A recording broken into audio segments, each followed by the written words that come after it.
वो अब हमारे साथ हैं और पूरी तरीके से हमारे साथ मिलकर के हम लोग काम करेंगे। और आपको याद होगा जिस समय मैनपुरी का इलेक्शन चल रहा था उस समय हमारे मुख्यमंत्री जी फिजिक्स पढ़ाने लगे थे, कुछ पेंडुलम की बात करने लगे थे, और देखिए कैसा परिणाम आया कि जिस विधानसभा से हमारे चाचा जीत करके आते हैं उस विधानसभा ने 1 लाख से ज़्यादा वोट से समाजवादी पार्टी को जिताने का काम किया था। देखिए हम जितने लोग यहाँ पर हैं वो नेताजी के आशीर्वाद से हैं हम लोग, और नेताजी के ना रहने का दुख हम सब लोगों को रहा, लेकिन नेताजी ने विरासत में जो हमें समाजवादी आंदोलन दिया है, इस आंदोलन को हमें आगे बढ़ाना है, यही हमने संकल्प यहाँ पर लिया है। भारतीय जनता पार्टी जब हारने लगती है तो सबके पैर जोड़ने लगती है। जिनको अपमानित किया, आप बताइए, नेताजी के समय पर उनको फ्री बिजली मिलती थी, फ्री बिजली बुनकरों को, और बीजेपी ने इसलिए बिजली छीन ली कि ये मुस्लिम है, बुनकर है, इसलिए बिजली छीन ली। आप पता करिए उत्तर प्रदेश में बिजली फ्री दी जाती थी बुनकर भाइयों को, और मैंने बड़े बड़े सेंटर्स बनाए थे, बुनकर बाजार, भदोई में कारपेट बाजार बनाया था, वर्ल्ड क्लास एक्सपो मार्ट, उसका बजट खत्म कर दिया।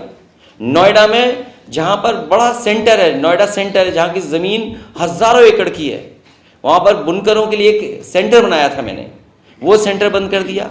लखनऊ के हमारे पत्रकार साथी बैठे हैं, शिल्पग्राम जो हम लोगों ने क्रिएट किया था, जो इंफ्रास्ट्रक्चर दे रहे थे उनको, वो बंद कर दिया।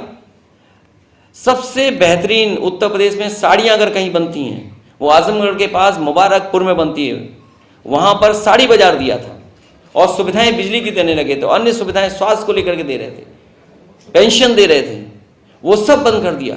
और मुझे याद है स्किल डेवलपमेंट के लिए दुनिया की जो बड़ी बड़ी कंपनियां हैं, जो हमारे बुनकर हैं, जो कारीगर हैं, उनको बेहतर सिखाने के लिए और ट्रेन करने के लिए मैंने सेंटर बनाए थे, वो सेंटर भी बंद कर दिए।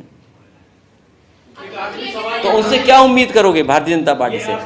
ये भारतीय जनता पार्टी केवल धोखा देना जानती है। मुझे याद है जिस समय कांग्रेस पार्टी की सरकार थी और जिस समय कांग्रेस के समय पर सेंसस हो रहा था, देश के प्रधानमंत्री मनमोहन सिंह जी थे, उस समय नेताजी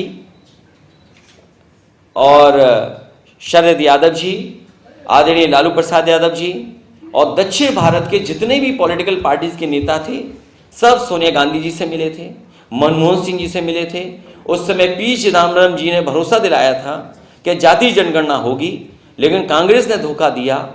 मुझे उम्मीद है कि दिल्ली की सरकार कास्ट सेंसस करेगी जिससे कि हर जाति तक हम लोग पहुंच सकें, क्योंकि जात को हम भुला नहीं सकते, ये हमारी आपकी सच्चाई है। और मैं एक बात और कहना चाहता हूं, जो मूल भावना थी आरक्षण देने की मंडल कमीशन की, उस मूल भावना से भारतीय जनता पार्टी भाग रही है, और उसने हमारा और किसी का कंपटीशन खत्म कर दिया।